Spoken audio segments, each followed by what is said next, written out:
Well, hi everybody and welcome back to the Irish Boxing Forum. We've made it into round 2, so to speak, which is great, so thanks everyone for sticking with us. Once again, I'm Steve Wellings from irishboxingreview.com, and I'm joined again by the two boxing boffins from irishboxing.com. We have Jonny Stapleton and Derek McKenna are both on with us tonight. How's it going, guys? All good. Not too bad, thanks, Steve. Excellent, thanks for coming back again.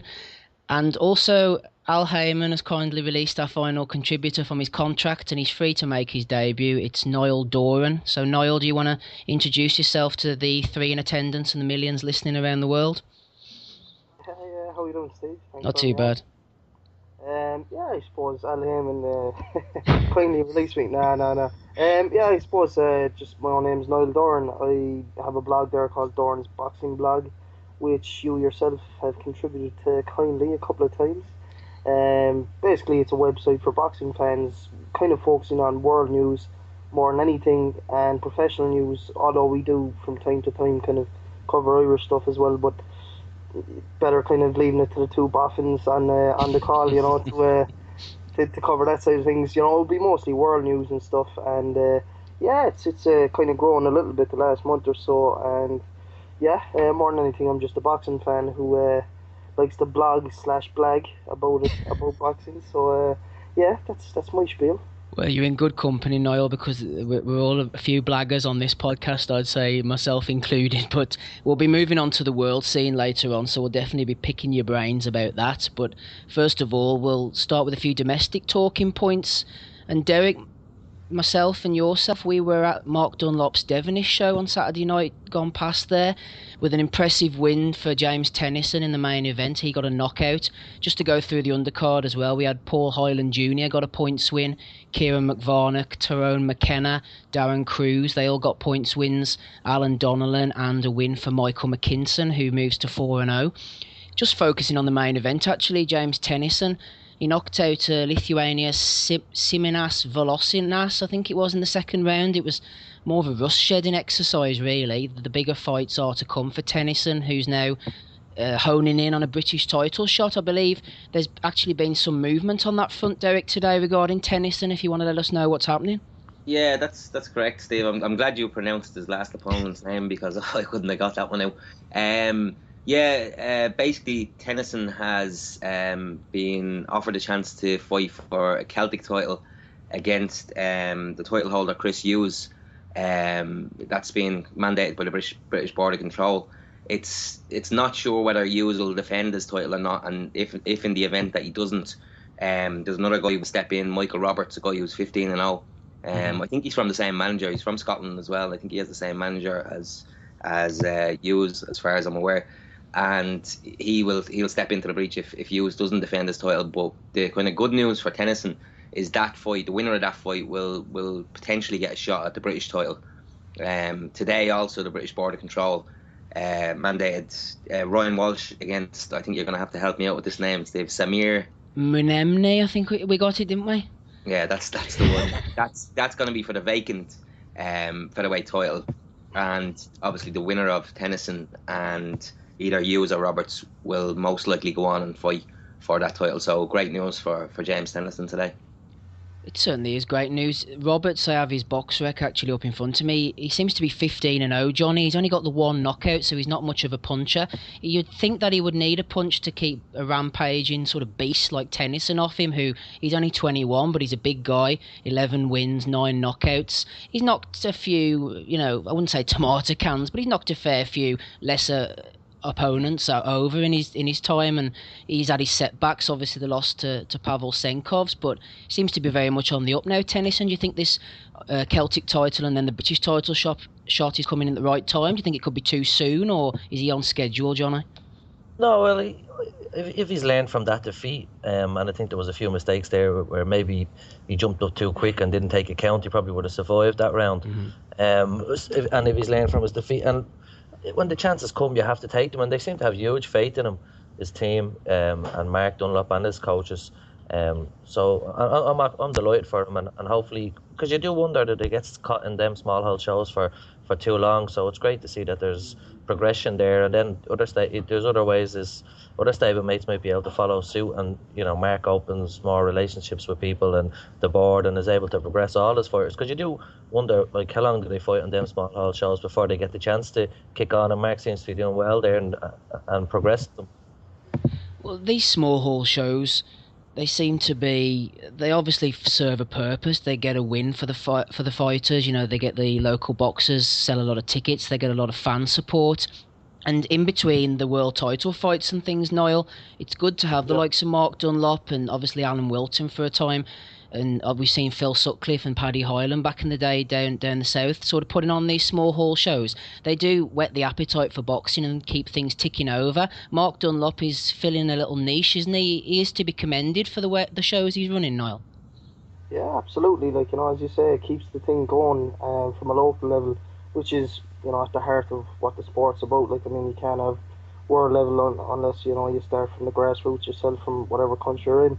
And big time. He's got some great fighters. Like, D. Walsh there, you did an article on D yourself there not too long ago. And he's doing excellent stuff. Brilliant to see. And I suppose at this time of year as well, bar the Deontay Wilder fight on the world scene, there hasn't been a whole lot of stuff really kicking off. So yeah, it's been great to see. It kept going in Ireland in traditionally a lean time of the year for boxing in January and early February. So big time. Couldn't agree more with you. And they're enjoyable shows as well, Steve. Like, there's good atmosphere, and it's good to see new talent emerging, and there is a general bit of excitement surrounding them. So, they serve a purpose, but they are still fan-friendly shows.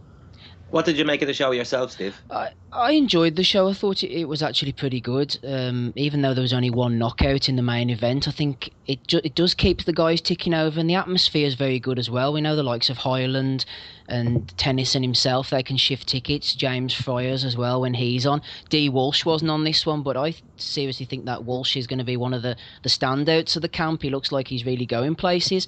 And then we saw young Kieran McVarnock. He was in a bit of a learning fight, actually, Derek, because the guy he was fighting was a real spoiler. It was a 6-2s. It was an opportunity for Kieran to come back home after a couple of fights in Manchester and impress the local fans. And by his own admission afterwards, I think he said the same to you. He wasn't that impressed with his performance, but it would have been a good one for the temperament, because he was getting frustrated by his opponent. And if you're going to move on in this game, you have to come across these sort of spoilers. And then we had Tyrone McKenna as well. He coming back from America, 5-0. We didn't really know what type of opposition he'd been facing. If you looked at his record, he was in against guys with who were no wins, 4 losses and 1 draw. What can you take from that? Even Mark Dunlop himself said, "What do you take from that level of opposition? I need to see Tyrone up close." And again, he did okay. He did some good things. He did a few things he needs to work on. Who do you think, Derek, from the undercard, putting Tennyson aside, impressed you, and who do you think is going to move on from the lads quickest, into bigger title fights, maybe? I think we both said at the start we haven't seen too much of the guy McKinson. He's fought the past 3 Devenish shows, I think, and we don't know a lot about him. He's from Portsmouth, but that first fight was actually a competitive fight, so it was interesting to watch. It was a nice way to start off tonight. Darren Cruz, I'd like to see in a big fight this year. He said himself when I spoke to him afterwards, he's looking for the JJ McDonough fight. I think if Keeler wins prize fight, or the Cruz fight might be off the agenda, because Luke will be kind of moving on, I think, to bigger things, probably across the water, if he wins prize fighter. Tyrone McKenna himself said he wasn't impressed with his performance. I think him and Kieran McVarnock kind of went out there looking to put on a big show, both of them on their home debuts, and it didn't really work out. It's not that they were, under impressive. They just didn't put on that kind of spectacular show that they were looking for. I think both were looking for the knockout, and they both had big sets of fans there with them.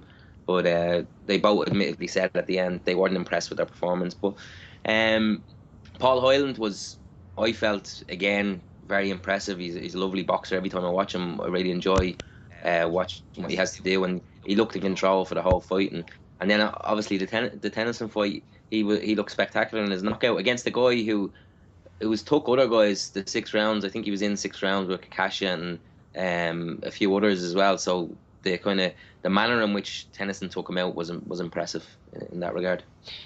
It was. And before we move on to the sort of bigger things of the world scene, just remains to say, as far as we know, then James Tennyson is fighting Michael Roberts, and I believe it's actually on March the 28th, Jonny, and it looks like, excuse me, it's going to be in the Andersonstown Leisure Centre in Belfast. Now, I'm just going off the top of my head here. I don't think the Andersonstown Leisure Centre has had professional boxing since 2006. This is the last one I can remember. Damien Kelly against the Italian Maladrotto for the European title. Kelly was robbed blind that night. I wasn't at it, but I remember seeing it on Sky. But it's a good venue, and it's good to see the local sort of in that West Belfast area. There are a lot of ticket sellers, and there's a real appetite for boxing. You know, it's a great part of a fighting city, so it's good to see Mark again. He's already got his fight, you know, the show scheduled down for the end of March. Yeah, it's good that there's another card. I've never been there. I don't know how many holes. Do you know? Maybe over 1,000. I've never actually been there myself. I think it's possibly over 1,000. It maybe depends on the seating arrangements. And in that way, then, like he can stack the card if he has to sell tickets, so you get to see probably his whole. He usually sort of splits it, doesn't he? So you might get to see the whole barrage of them. You know, Tennyson and D. Walsh and so forth on the same card, which is good. Well, and it's good there's another show in March. So like talk about a stacked February, and then we're going into another show in March. I know it's going really well at the moment, and then of course after March, moving on from one scale, you know, right up to the world scene, and we're looking at Andy Lee really against Peter Quillin. Things are getting announced all the time. Things are getting confirmed. I think just before we came on, Niall, we know it's April the 11th. I believe that the Barclays Centre has actually been confirmed in New York for the Andy Lee Quillin fight. Is there any more light you can shed on proceedings? Yeah, I suppose just before we came on there, on boxing scene there was a story broke just kind of regarding Billy Joe, saying that he was looking to, just actually looking at it again, but Billy Joe was actually looking to not pursue, sorry if I can actually get the thing up again, Billy Joe was passing on the IBF opportunity that he was mandated by the IBF to face Hassan and Dam 4, and he said that he wants the Lee Quillin winner, so yeah, it looks like he's going to be taking another sidestep and waiting for the winner of that big fight in the Barclays Centre between Lee and Quillin. It'd be pretty interesting to see. I think, you know, you made reference before we came on as well previously that this would be like the third time that Saunders has actually passed on a world title opportunity. Mm-hmm. So yeah, it kind of sounds a bit crazy when you think about it that the guy is kind of passed on 3 world title shots, but there's obviously method to his madness. He's probably getting a really good package to do so, and it just kind of adds a bit more spice to that Andy Lee Peter Quillin fight that Billy Joe's at the end waiting for the winner, you know. Well, the Billy Joe Saunders situation's strange because you could say in one regard he's passed up 3 world title opportunities, but then it's hard to sort of call him, you know, in sort of modern parlance, like a ducker as such, because this is the guy who took on Spike when he didn't need to, an undefeated guy.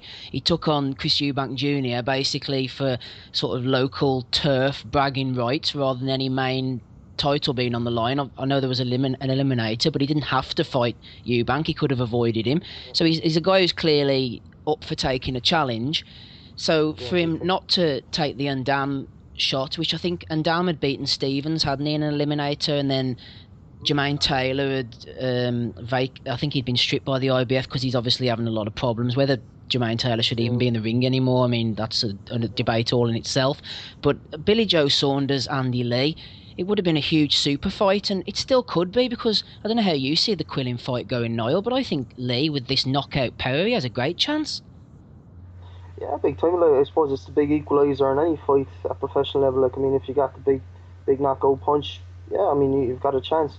I suppose he will be travelling away, and Quillin is probably going to start as a slight favourite.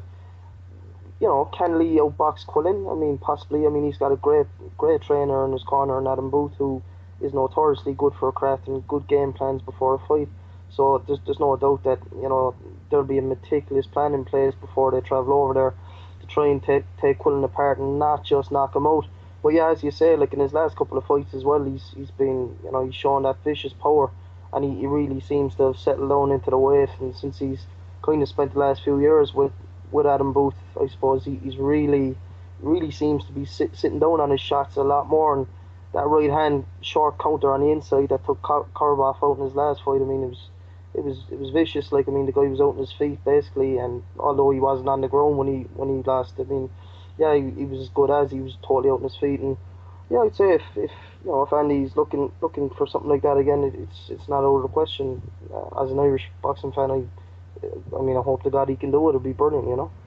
It would be, and it'd be great to see him obviously back on Irish soil defending it as well. One point of interest, Derek, actually, I was going to say to you, we were talking to Tyrone McKenna on Saturday night, and he revealed that he'd actually been sparring Matt Korobov, and he felt that Korobov from their sparring sessions was open to the exact shots that Andy Lee caught him with. So it was a little bit of insight there into the sort of training regime, and maybe Korobov did have those weaknesses going into the fight with Lee. Yeah, like we had, I think Jonny had interviewed Tyrone there about a week and a half ago, and the interview got cut short just as he was about to explain about his experience of sparring Korobov. So I asked him again the other night, and he said it was priceless for him, obviously having that experience, but that while he was sparring Korobov, he kept on landing that right hand himself, and he felt himself that's the one that Andy would land, and he thought Andy would win the fight, and obviously that came off to be true. Just in relation to Billy Joe, I watched an interview with him yesterday. I think he done with IFL TV, and a lot of people kind of say, like you say, about him ducking out of a few, not ducking, but kind of stepping aside for world title fights. But when you look at it from his perspective, he's obviously being paid very handsomely to step aside, and essentially all he's really doing is waiting another 90 days. To get his world title shot, because he's guaranteed that world title shot, whether it comes against Quillin or whether it comes against Lee, he's still guaranteed his world title shot.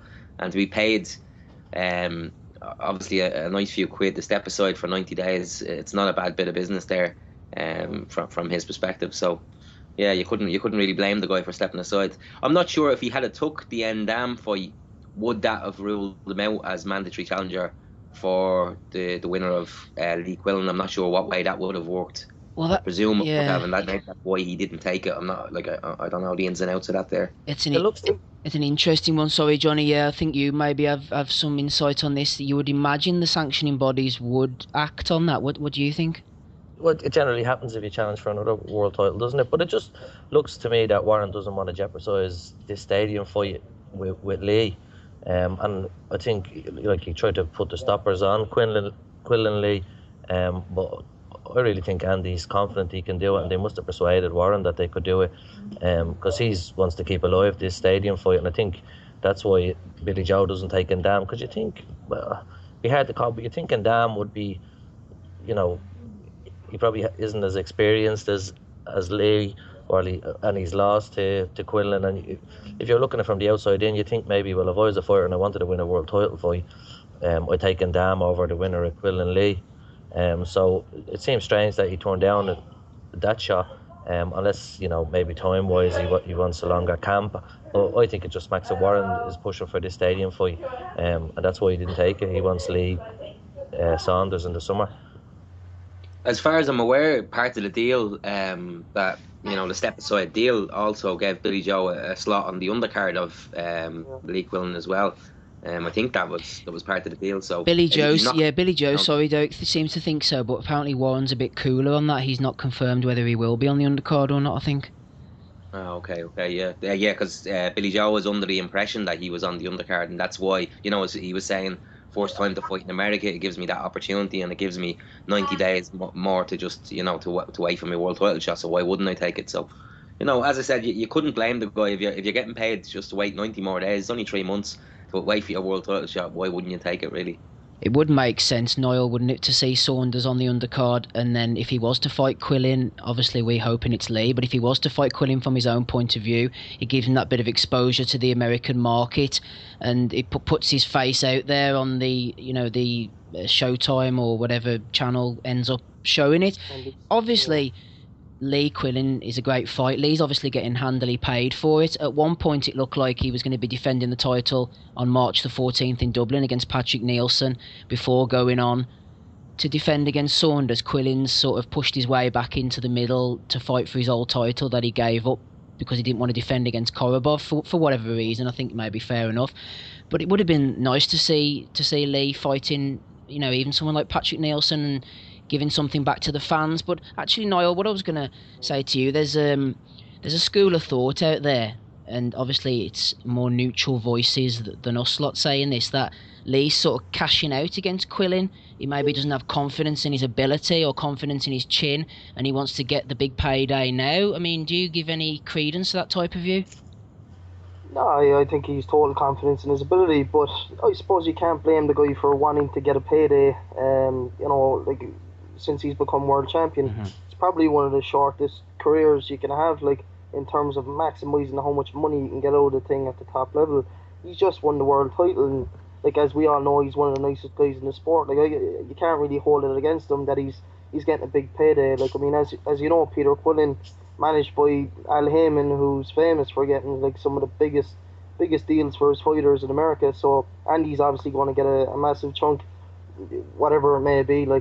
Certainly more than 7 figures, I'd imagine. And yeah, I can't see him why take a fight, not being totally confident in himself.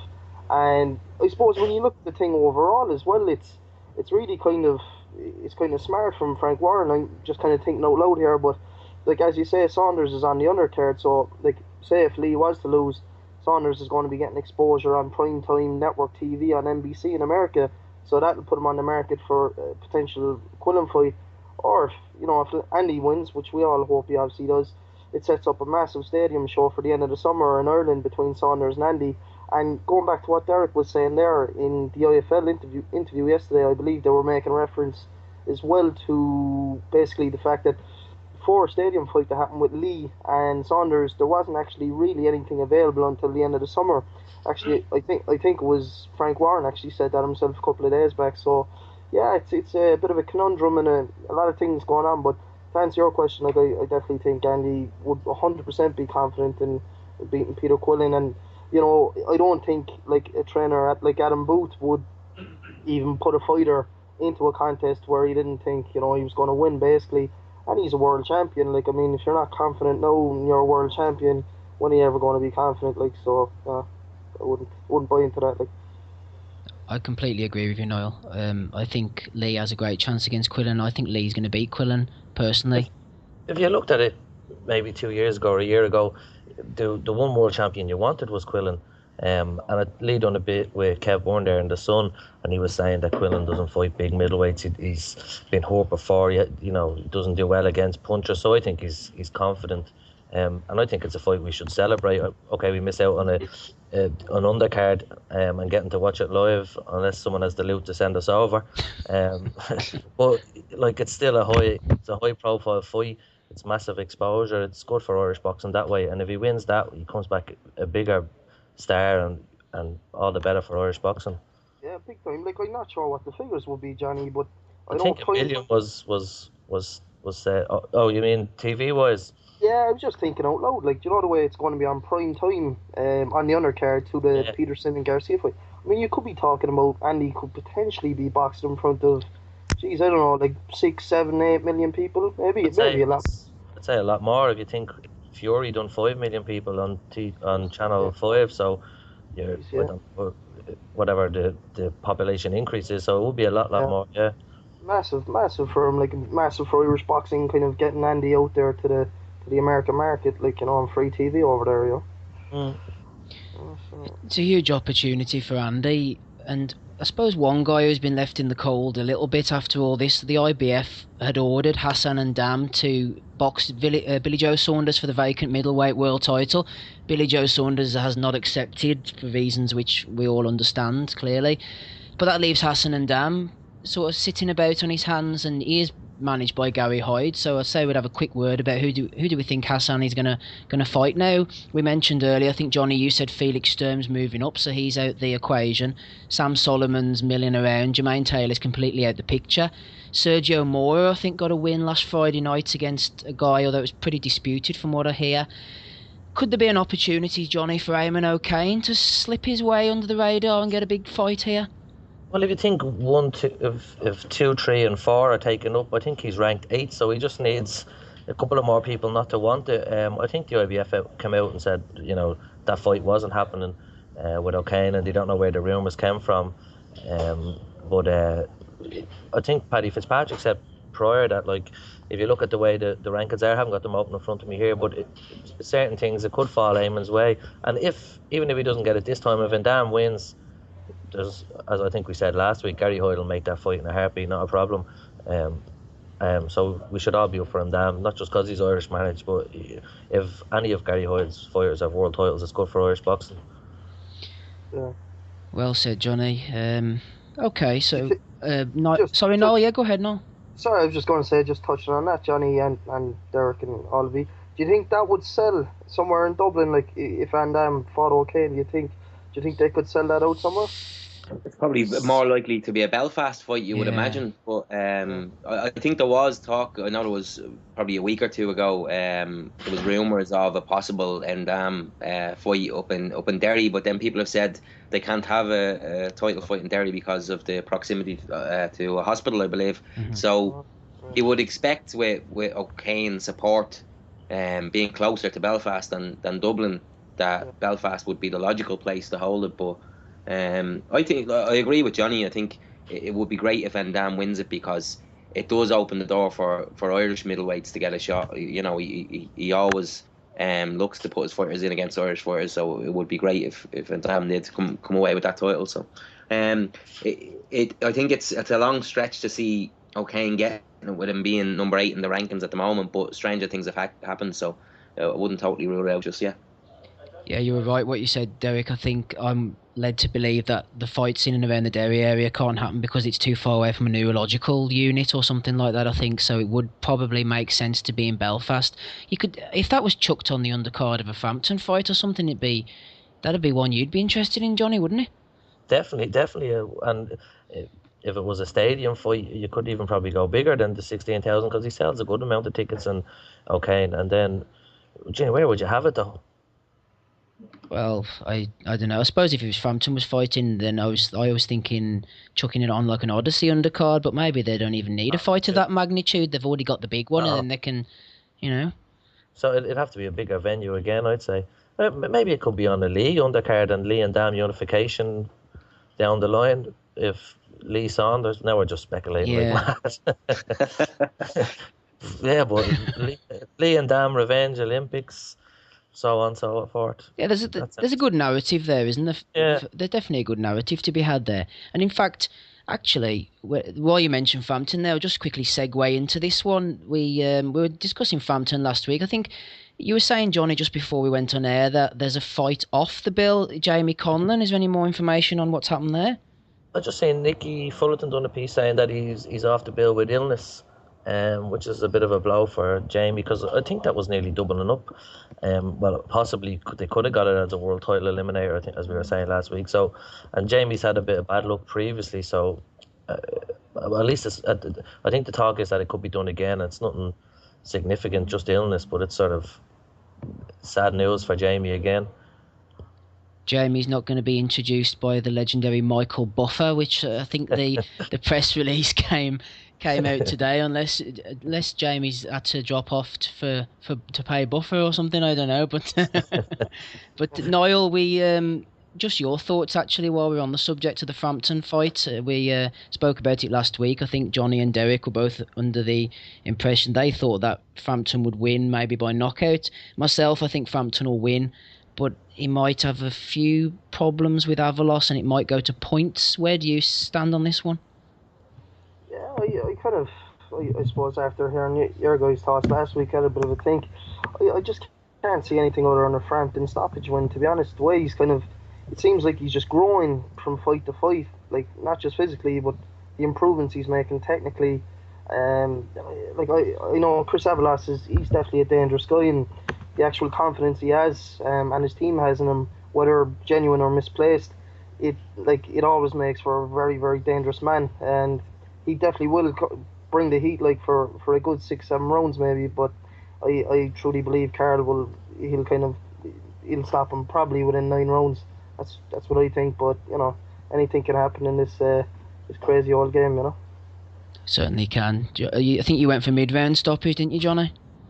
Maybe 7-8ish. There was interesting stuff today. Carl was on Buncey's podcast and was saying that he wants Quigg next and then Rigondeaux.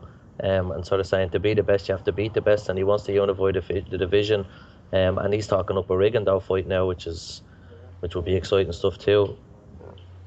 Yeah, you sensed at the start of the year, or when the Avalos fight was announced, Barry seemed to be, full of kind of gusto, saying that this is going to be a massive year for Carl. Obviously, didn't allude to what he was talking about, bar the Avalos fight, but he did kind of allude to say this would be a massive year for Carl. And Carl said today that what would be his perfect year would be to beat Avalos, fight Quigg in the summer, beat Quigg, and then go looking for Rigondeaux before the end of the year. Because as he said, he says Rigondeaux's the best in the division. According to everybody else, he wants to be classed as the best in the division, so he has to beat Rigondeaux to be classed as that. And if he beats Rigondeaux, his plan is to move up a weight and look for a belt after that. It would be a massive year if Carl Frampton fought Scott Quigg in the summer and then fought Rigondeaux. I still think it's a very dangerous fight. I'm yet to be convinced that at the moment Rigondeaux can be beaten. But fair play to Carl for going looking for that fight. He's not dodging it, and he's others seem to dodge it. A lot of people kind of, as Carl said today as well on the podcast, when you mention Rigondeaux's name around the likes of Scott Quigg, they just laugh and they don't even entertain the thought. Whereas Carl is going out looking for that fight now towards the end of the year, so you have to give him kudos for that, I suppose.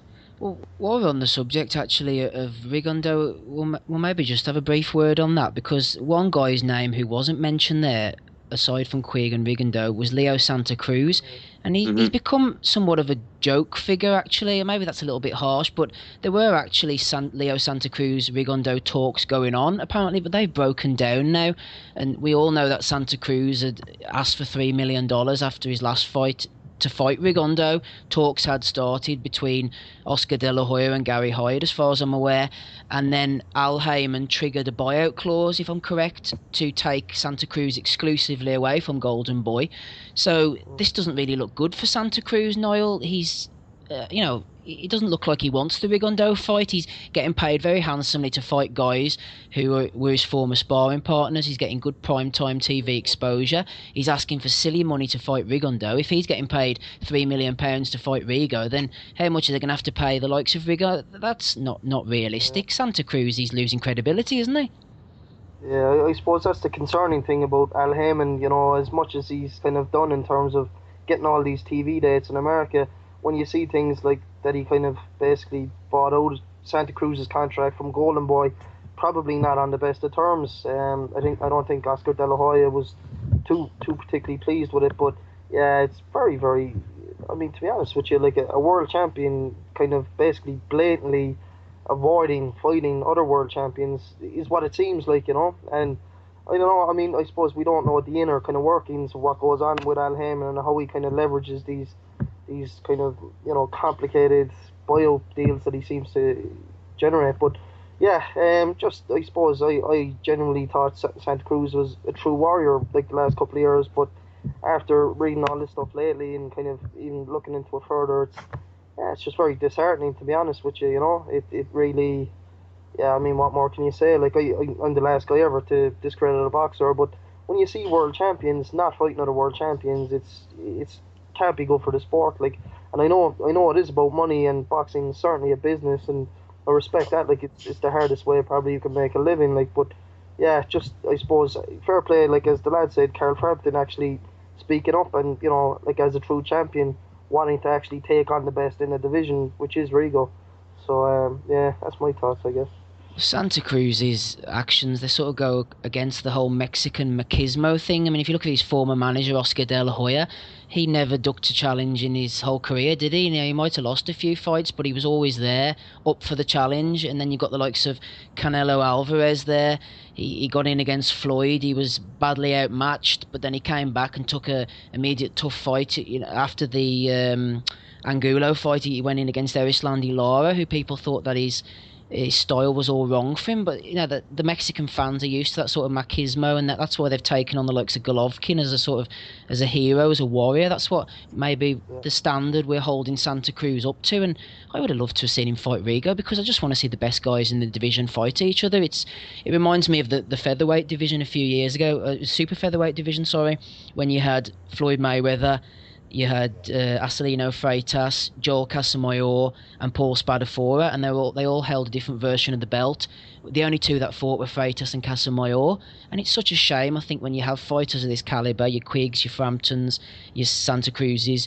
Rigondeaux's obviously at the top, we all know that, but it would be just great to have a sort of round-robin tournament, chuck them all in against each other, but instead Derek, you sort of got this strange situation where Rigondeaux apparently is now going to have to travel back to Japan. I think Gary Hyde said for a fight at the end of March. They're looking at maybe fighting Shingo Wake or somebody, and then he's going to be targeting Yamanaka. He's just fishing, around in the pond for opponents.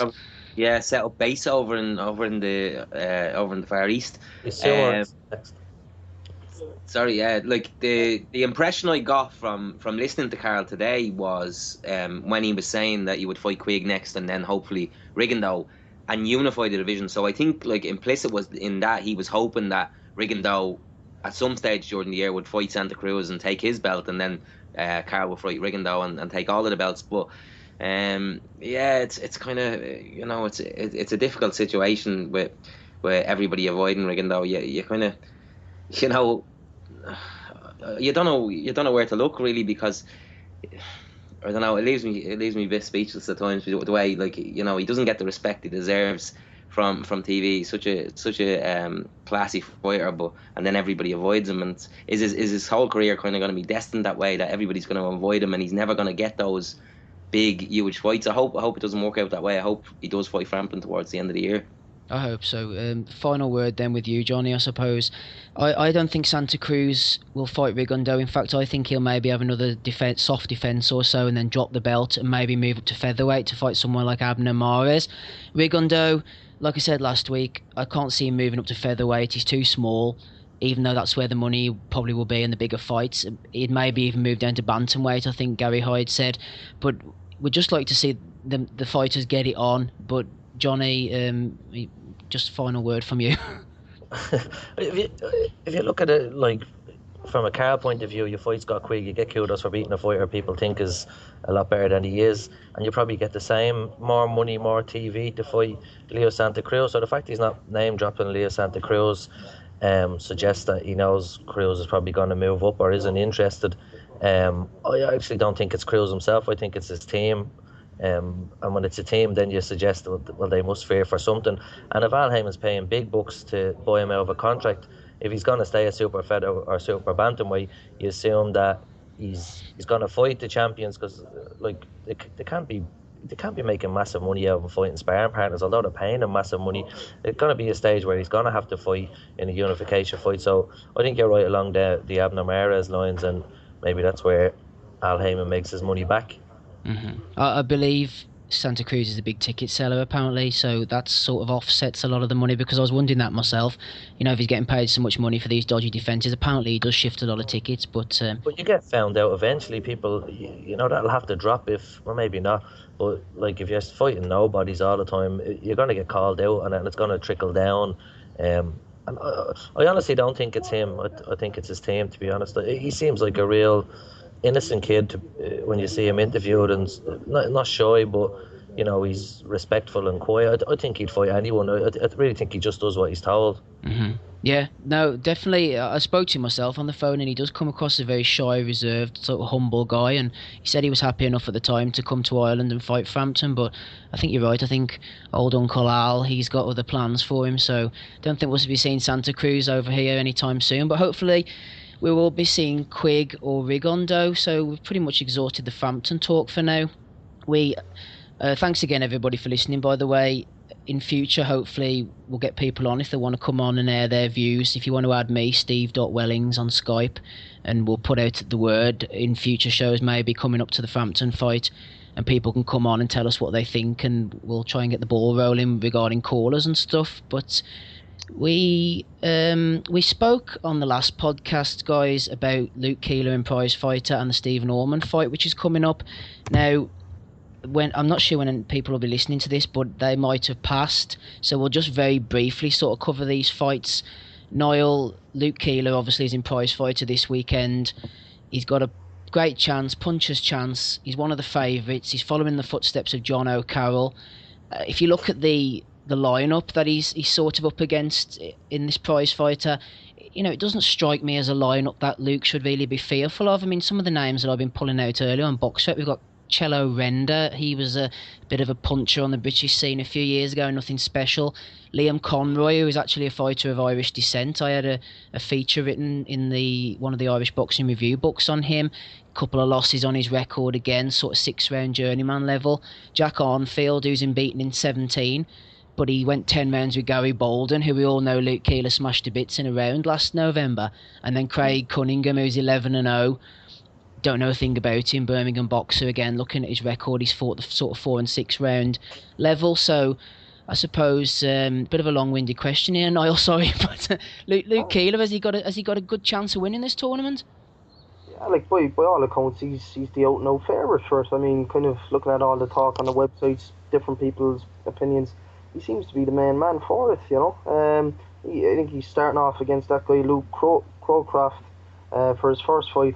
But yeah, I mean, I suppose with him and Stephen Ormond boxing this weekend, kind of like thinking, to be honest, that there's a good chance that maybe Keeler can win Prize Fighter, and we can see Ormond win the Eliminator for the world title as well against Flanagan. So yeah, I genuinely think he's a great chance. I mean, at 27 years of age now, 7-0 undefeated. Like Gary Bolden, actually, in his last fight in Dublin, I actually had a chance to speak with Gary Bolden.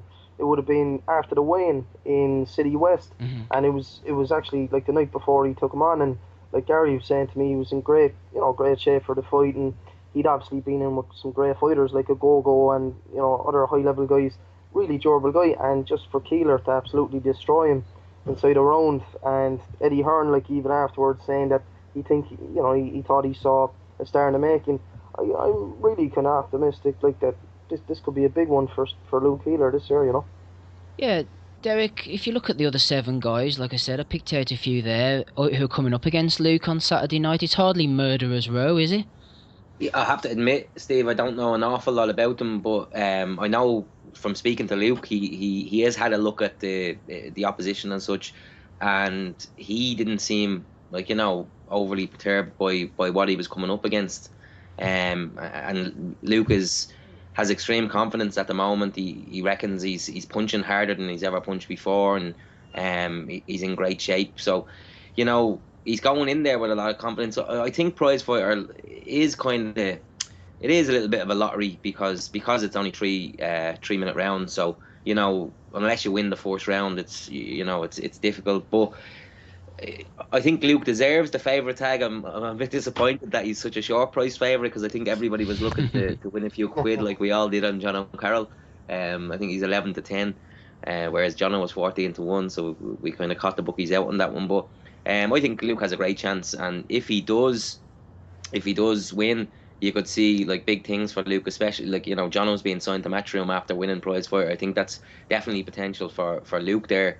Eddie Hearn definitely seems to like him, as Jonny said last week. He has a bit of a goo on him for Luke Keeler. So I think if Luke does put on a good performance at the weekend, there's potential there of a nice deal with Matchroom at the end of it, which is an added bonus on top of the 40 grand prize. So I don't know. It could be a great weekend for Irish boxing if Luke can do the business and Stephen wins, as I think he will. It could be a brilliant weekend for Irish boxing. It's an added bonus, Jonny. If Luke wins, he gets the big prize money. He's got the Matchroom deal probably on the table if he does win. He's also the favourite, but those sort of things could all work against him. I hope there's no chance of it sort of weighing round his neck like a millstone, the way it sort of did with Paddy Gallagher. I would prefer Luke even maybe coming in the way John O'Carroll did, the way Willie Casey sort of came up from substitute all those years ago and took people by surprise. Do you think the favourite tag and what's on the line could maybe affect Luke, or is he mentally strong enough to cope with that? I think at 27, and he is a mature lad as is. I think that won't really affect him. And from talking to him, and as Derek says, he seems confident. He's done his homework. He knows what he has to do. Talking to Pascal yesterday, and he said if he's focused and if his head is on and he doesn't go looking for the shot, he's going to smash his way to victory. And 3 knockouts, he reckons he's hitting harder than most middleweights out there. I think maybe the one little thing, just not Pascal in his corner. I think the odd time he goes looking for the shot a bit quicker then, or maybe to put on the shows, and Pascal seems to calm him down and rein him in. But I think, as Pascal says, all the work has been done now. He's given him his advice. He knows what way to do, and I think Luke is smart enough to know this is his big chance to, stick to whatever game plans it is. Box, don't go looking for the shots, and when it comes, take advantage of it. And honestly, talking to Pascal yesterday, he was saying, look, if Luke is focused, these aren't at his level, and he's smashing them out. So I honestly think Luke's going to win it. I think it's sort of written for him. The time is right. I just have a real feeling that he's going to win. And as Derek says, it's pity he isn't 14-1, because I'd be buying a house Thursday if he was, with the money up for that. And just a quick word on Ormond. Pascal was saying this is Ormond's time now, and that Flanagan is a decent operator, and he's he is bigger than Ormond, but he just hasn't got the same amateur pedigree, or he hasn't fought at the same level as Ormond. I suppose Ormond's like, with the Derry Macho fights being his biggest, I know Flanagan beat Derry Macho and prize fighter, but he's just saying that they're at different levels, and Ormond's going to surprise people as well. People calling it a 50-50 fight. He's saying it's nowhere near. That if Ormond performs, he's got way too much for Flanagan. No, that was a good point you made about Keeler. That would be one concern. I would have liked to have seen Pascal in Luke's corner. I think he has that calming influence on him. Whenever Luke boxed in Belfast that time without Pascal, he sort of rushed it a little bit and played to the crowd, and I think Pascal has that nice calming influence. But he's got a great substitute, obviously, with Steve Collins, I think, doing the corner, and that's Spike as well. Is Spike in the corner as well, is he? Yeah, he's not a calming influence. No. Well, fair enough. Okay, well, so yeah, I will just make my predictions before we move on. I think Luke is going to win prize fighter. Hope he do. I hope him and Stephen both win, obviously, but I think Luke's going to win prize fighter. I think he's a puncher. If he sticks to his game plan and boxes and lets the power come through rather than going looking for the knockouts, I think he's definitely got the beating of those guys.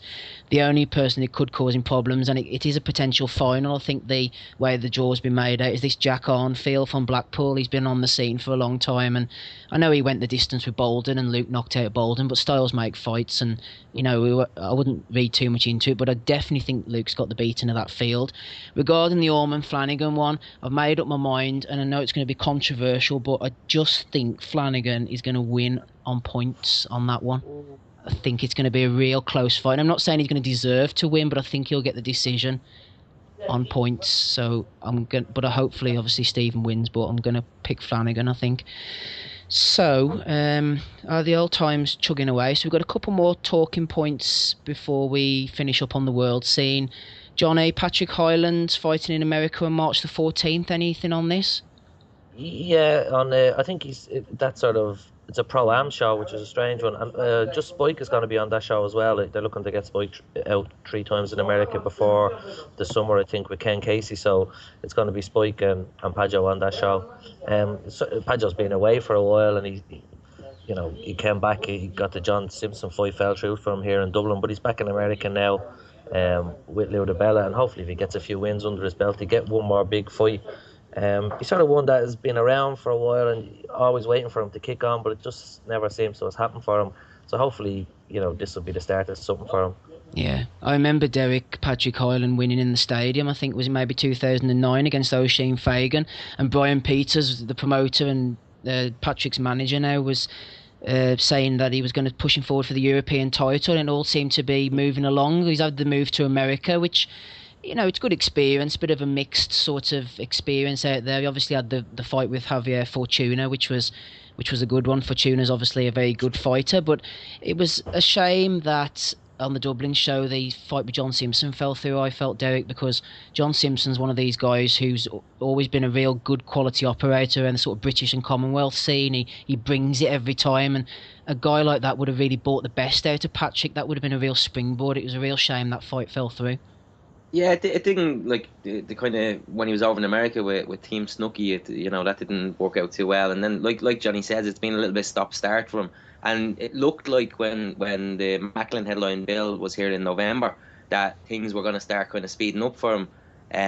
With the John Simpson fight, that would have been great if he had won that. He potentially had a crack at Josh Warrington, I think, was the logical progression after that. So you could have seen things progressing really fast for him. And it seems, again, I don't know if an opponent is being confirmed for that show, and I think is a Paddy's Day or Paddy's Weekend.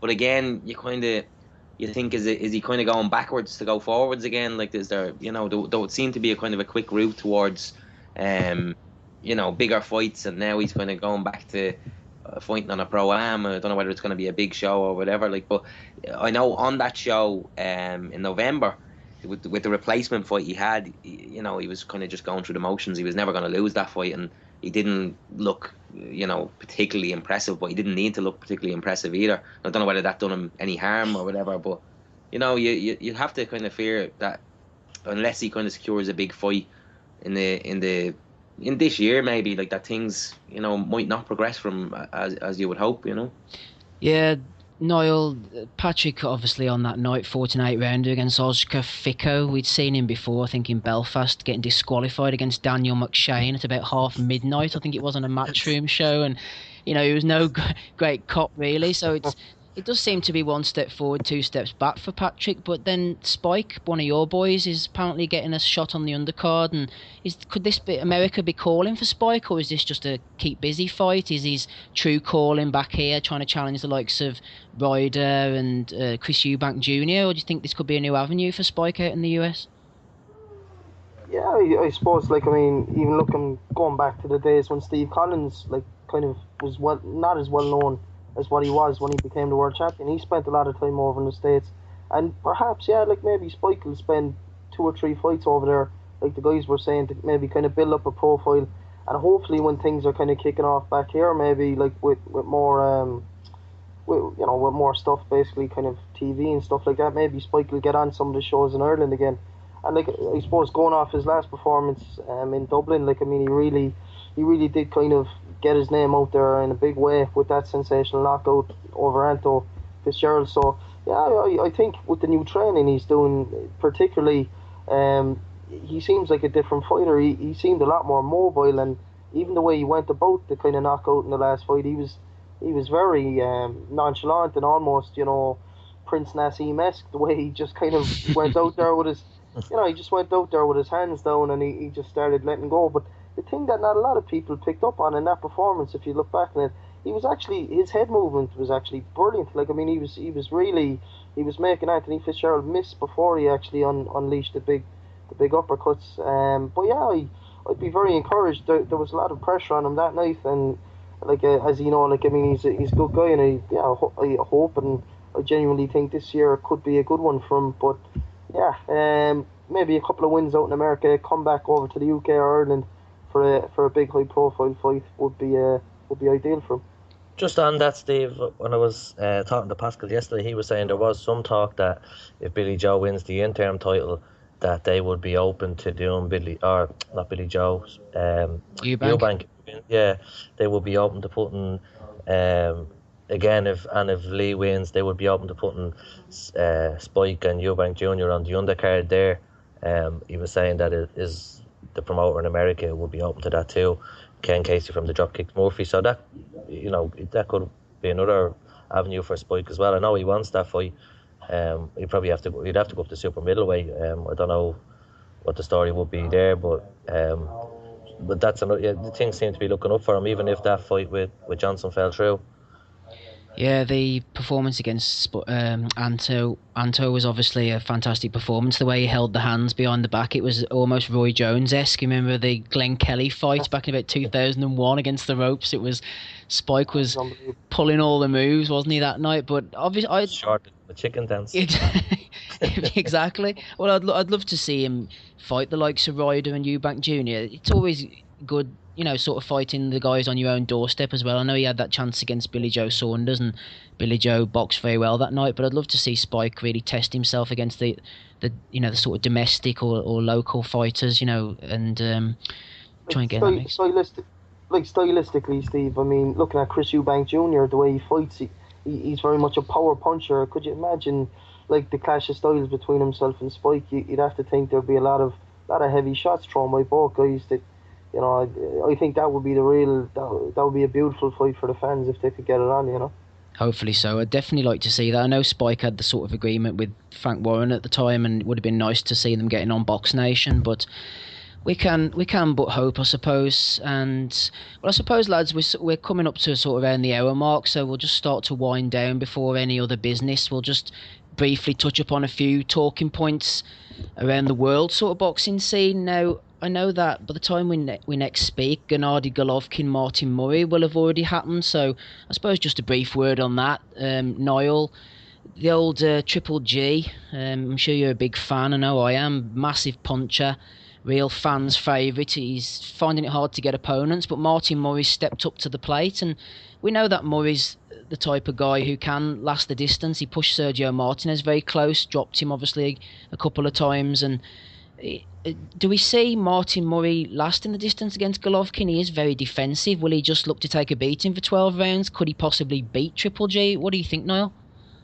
I suppose stranger things have happened, Steve. I suppose when Martin Murray faced Sergio Martinez, no one gave him a chance of winning that, going over to Buenos Aires in Argentina, getting spat on the way to the ring, then getting into the ring and turning in, by all accounts, everyone thought a winning performance, and only to kind of not get the decision. He seems like a man as well. He really needs to be facing an opponent that kind of makes him raise his game. Like if you look at a couple of his fights, maybe in his last 3 or 4 fights, where he hasn't been fighting big names, he kind of seems a bit flat. But when he does step up and he kind of fights guys on the world scene, he really seems to bring it. Having said that though, Triple G, I mean, he just seems like the ultimate kind of fighting machine. Basically, I mean, the power punches, it's just sickening. I mean, I go back to the Daniel Gill fight, and when Daniel Gill actually got knocked out by Triple G, like literally a second before that, he had whacked Triple G with an overhand right hand, like, and like, usually that you'd think that would take some of the mustard or the sting off what's coming back at you, but it didn't do absolutely anything. And he just got sparked, like, I mean, after throwing a world class punch. So yeah, I mean, Triple G, I suppose like Ali, like you're probably big fans. He's something else, and I wouldn't see Martin really. I'd say he'll throw the kitchen sink at him, but I couldn't see him going past 9 or 10 rounds with a man like that, to be honest. Yeah, I think, Derek, that Martin Murray will soak up a lot of punishment and maybe get stopped in around the 10th round. Triple G, obviously, we've heard all the gym stories. He's an absolute monster. We've seen it in the ring for ourselves. He's a very active fighter, which impresses me. He seems to have 3 or 4 fights a year. He doesn't just rest on his laurels. He's happy to go over to America and have the big fights. Then he's happy to come back to Monte Carlo and have the sort of keep busy fights. And he's fighting the top 10 guy in Murray in a keep busy fight. He might look invincible, but he obviously has his flaws. Niall mentioned Gale landed a punch on him, not that it did him much good. We know that Kasim Uma got in his face and lasted the 10-round distance by sort of spoiling a little bit. Obviously Matthew Macklin didn't fare too well, and it's just so hard to fight this guy. What would Murray be able to do to try and offset Golovkin? Because Curtis Stevens, all credit to him, he did come out and have a go at Golovkin. He threw a different style at him. He said, right, I'm a puncher, I've got speed, let's have a firefight. And we all saw what happened there. I mean, what could Murray possibly do to stop the Golovkin freight train, Derek, if anything?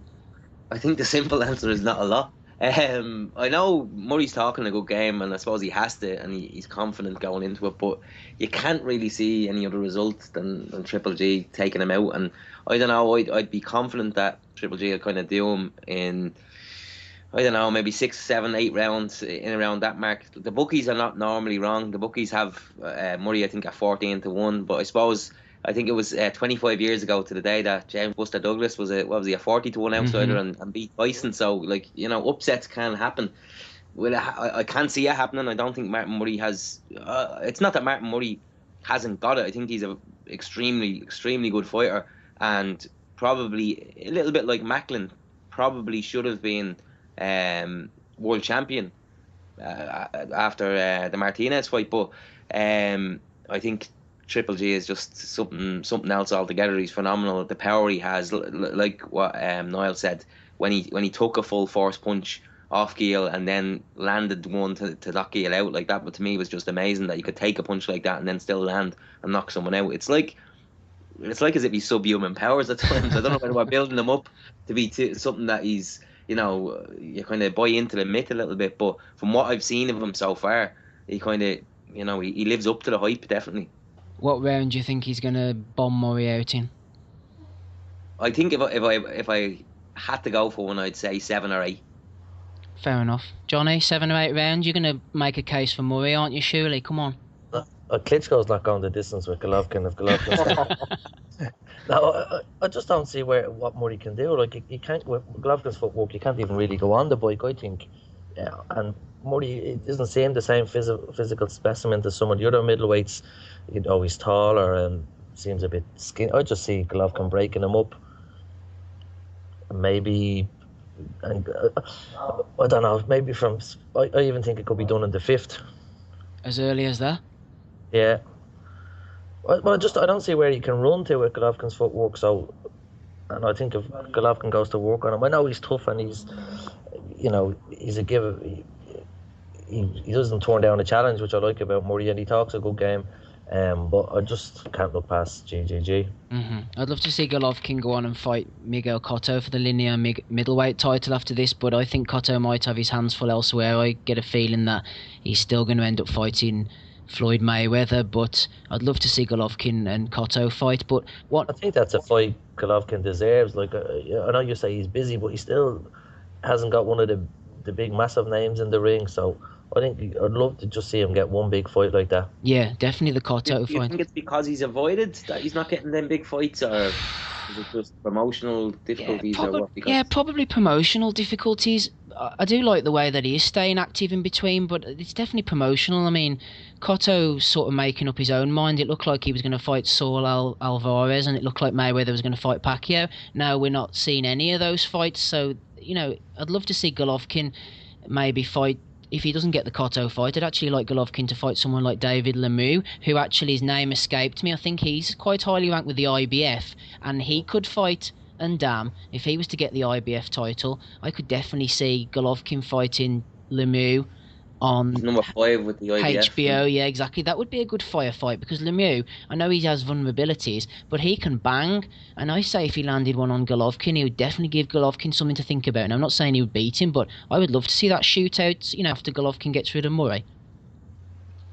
So you're backing Golovkin against Murray as well? Oh gosh, yeah. I think I'm not that crazy. I think Golovkin will stop Murray in about the 10th round. I think Murray will just go in his shell. I think he's going to look to survive. What can he do? He's not going to outbox him. He's not going to outpunch him. He's a very sound defensive operator, Murray, but I don't think he has very much at all going forward. And if you look down his resume, where's his best win? I know he won the prize fight all those years ago. Pushed Stern very close. Push Martinez very close. He is a world-class operator, but to beat this Golovkin guy, he's just a completely different animal. So 10th round knockout for Golovkin is my prediction. And I'll tell you one other thing, lads, before we move on. It's great to see the fight on Channel 5 as well. I mean, we've got, last year we had the Bellew Cleverly, Niall, on Sky as a pay-per-view. That got rightly derided because, you're paying 17 quid or whatever it was for that fight. You've got this guy, Golovkin, future pound-for-pound star, on sort of, Channel 5, so we can all sort of watch it. Yeah, it's fantastic. I'm really looking forward to it now, to be honest. The last week or two I've kind of been watching a lot of the build-up and the hype to it, and yeah, it's excellent. Even if you look at the other channels, I think boxing's been shown on, literally 5 TV networks in Ireland and the UK again, between the little bit that Eurosport does, obviously Box Nation, Sky, Channel 5, and of course now ITV. Probably won't be long before BT probably get involved as well. So yeah, it's fantastic, to see all the broadcasters kind of getting back into it. And it seems like kind of boxing it's popular again, and hopefully it'll draw in the kind of casual fan who might become a a new kind of hardcore boxing fan that wouldn't have before all these kind of TV deals. Mm-hmm. No, it certainly is. Okay, guys, before we wrap up, just one final run round the table. I wrote it on the notes there. As you all know, Oscar De La Hoya actually turned 42 recently. And I just wanted to have a quick word for De La Hoya. I know he divides opinion. I've always been a big fan myself, but just having a quick look over his career, I was just going to ask each one of you sort of what you made of De La Hoya, what you thought of him, his sort of best wins, what memories you had of his career. Jonny, I mean, he obviously won the Olympic gold in 1992 in Barcelona, had a great professional career. Like I said earlier, he didn't win all of his big fights, but I always admired the fact that Oscar took the big fights, and he was never comprehensively beaten, apart from at the end as a weight-drained veteran against Pacquiao. You know, he always pushed the opposition close. I mean, what's your sort of view on De La Hoya's career? I wouldn't have been a massive De La Hoya fan, but like that, you can't knock him for taking all the fights. And I think he beat 17 or 70, was it 17 world title fights, or he beat 17 champions? I know he had over 15 world title fights, so that sounds about right. That's something else, yeah. And like he's been in with, even like it's amazing his sort of longevity. I think he even fought Jeff Mayweather back in the day. Paired Camacho, Chavez as well. Like he was in with Felix Trinidad, Shane Mosley. He lost to Shane Mosley, didn't he? Yeah. And Gatti then as well, and the like. So amazing longevity. You know, rightly go down as a legend of the game. But I just wasn't a massive fan of the sort of clean cut image and so forth. But even though he was in with, he did, as you say, he was in with the best, and it was a great time then when. You know, when you see the troubles we have now with people not getting fights where they all sort of fought each other. Mm-hmm. And he stepped up as well, Derek, to middleweight to fight Bernard Hopkins. I was actually at that fight myself, and even though he fell short against Bernard, you know, he stepped up. He fought Felix Sturm as well before that fight, but even against the likes of Fernando Vargas, the first fight with Shane Mosley was brilliant. I mean, there's definitely an argument, I thought, he won the second one but didn't get the decision. He was coasting the fight against Felix Trinidad, and for some reason he just went completely on his bike. But he just had an amazing career. And what about you, Derek? What was your sort of overlying memory of De La Hoya's biggest fights? Yeah, 42. He's nearly as old as Johnny Stapleton now. But in as good a shape though, is he now? Nowhere near. I think, like, I'm just looking at his record now, just kind of to refresh my memory. And when you look at the last kind of 5 or 10 fights that he had, if you look at the names on it, if you look at like Mosley, Sturm, Hopkins, Mayweather, and Pacquiao are in there in his last kind of within the last 10 fights that he had. Vargas is in there as well. Like, that kind of tells you a lot about what type of fighter he was. And like I think it was Johnny was saying there, you kind of guys, like, you don't see those big fights kind of continuously happening nowadays, and you have to give him credit. He always was willing to step in with the biggest names. I suppose it was disappointing towards the end of his career that he lost so many.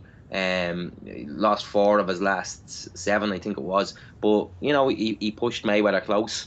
Obviously, he was, like you say, he was drained against Pacquiao, but you know, you have to give him credit for what he did in his career, and he was one of the superstars, and probably always will be remembered as one of the superstars of that division, you know. Mm-hmm. Final word with you then, Niall. There was a bit of contention with the Mayweather result. I think I have it up here as well. It was a split decision to Floyd. He pushed Floyd very close. Great game plan. We know about the famous blueprint, you know, that he was supposed to have given to Canelo Alvarez that obviously never materialised, but he really put it on Mayweather that night. And I suppose it was sort of not a passing of the torch, because Mayweather was sort of starting to ascend to that sort of pound-for-pound status as the world's greatest boxer, one of the world's greatest superstars. And De La Hoya was sort of at that level. I mean, imagine the sort of money he would have made these days, but he was the original golden boy of his generation. Yeah, big time. He won, I believe, 10 world titles in 6 different weight classes. It's amazing. Which is kind of crazy when you look back on it.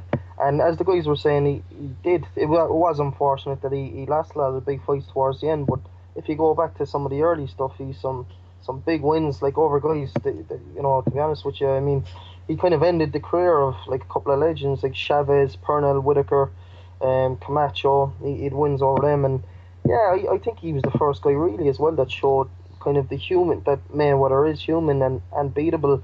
like the first 6 or 7 rounds, he was kind of comfortably winning, I thought, and then he faded down the stretch, kind of abandoned his jab really, and I thought he showed like a good boxer with speed who has a quality jab. Like there is a way to kind of box Mayweather, but yeah, he faded down the stretch kind of. If I'm being honest with you, I was gutted. I was going, I was going for him that night, and yeah, like he had a great career, and hopefully he can make some of the big fights happen now as a promoter, Definitely. No, well said. I was always a De La Hoya fan, more for his attitude. I thought it was refreshing. And just on a side note as well, I was always a fan of Fernando Vargas. I know he divided opinion, but again, if you look down his resume, win or lose, Vargas as well, never ducked a fight. And I know he's in a bit of a sorry state now to look at him, but he was an amazing fighter. But that's more or less it, lads. I think we'll wrap it up. It's been a great discussion, and again, I'd like to thank all three of you for joining me. I think we've had a great discussion tonight and got through a fair few topics. So I suppose if we all go around and sort of tell everybody what's going on, and if there's any other business or where we can find you online, starting with you, Jonny. I mean, have you got a Twitter handle? What's going on irishboxing.com, etc.? It's busy for us at the minute, Dave. I need a break. We're flying stuff out left, right, and centre. I think we're nearly averaging 17 stories a day at the minute. Amazing. So, and then next week you've got the Dublin show, and then the Frampton. It just keeps going. And I just seen there, Luke Wilton has got British title shot, it seems, as well. So it just keeps going and going and going. And you can check it all out on www.irish-boxing.com. And you're Johnny Hips on Twitter, is that right? Yeah. Excellent. Derek, what about yourself? Same sort of thing as Jonny? Yeah, it's like it's a bit of a crazy few weeks for us, I suppose. On the website, we have obviously this weekend you have the Ormond and the Keeler fights, and the next weekend you have the show in Dublin, and then the following weekend you have the Frampton kind of week that's going to lead up to that. So it is pretty hectic, but you kind of wouldn't have it any other way. Irish boxing is buzzing at the moment, so. It's brilliant the way things are going, even though we could always do with a bit of help on the site, and we're always open to new contributors on the site and stuff like that, but it's brilliant the way things are going, and the site is buzzing at the moment. We're getting kind of record hits on the site and stuff like that, so things are going really well in Irish boxing, and long may it continue. Yeah, definitely. If anyone's wanting to contribute, then definitely get in touch with the lads. What's your Twitter again, Derek, so people can hurl abuse at you? Nice one, yeah. That's it's just at Derek McKenna, so DEREKMCKENN, all one word. So you can get me on there. And like Jonny said the last time, myself and Jonny kind of alternate using the Irish Boxing Com Twitter handle as well. We both kind of man that account as well, so we can be contacted on there. Excellent, and all the lads on Facebook as well. Niall, what about yourself? Yeah, Doran's boxing blog. We wouldn't be out putting 17 stories today like the lads, but yeah, we're kind of growing, and it's more for the world scene really, and obviously the big news kind of coming out of Ireland and the UK, and yeah, again, like the lads, I suppose we're experiencing kind of record hits now for us, which is wouldn't be as much as the guys, but yeah, if there's anyone ever kind of interested in contributing from a world scene perspective, feel free to chuck abuse at me on at Niall or Doran. So that's my Twitter handle, and the website's doransboxingblog.com. Excellent stuff. Thank you very much. Well, I'm Steve Wellings, and you can find me on irishboxingreview.com. There's no record hits, and you'll be lucky if you get about 17 stories a year at the moment. But we're getting on okay. There's 4 books so far. You can download all the books or buy them or whatever from irishboxingreview.com. Number 5's out this year at some point, hopefully around August or September, and hopefully we'll still be chatting to you then. You can get me on Twitter at irishboxreview, or Stephen Wellings with a V and STVEN. Also, we're hoping to go again at some point, maybe Frampton fight week. So if you do want to get on, have your say, have a rant, put your opinions across, whatever, just add me, Steve.Wellings, on Skype, or drop me a line, or drop one of the fellas a line, and we'll organise adding you onto the call on the night. So if you wanna have a Skype chat, and we'll put out what the day is going to be, hopefully closer to that. So thanks very much, Niall, Derek, Jonny. I've been Steve Wellings. We'll speak to you again soon. Thank you very much.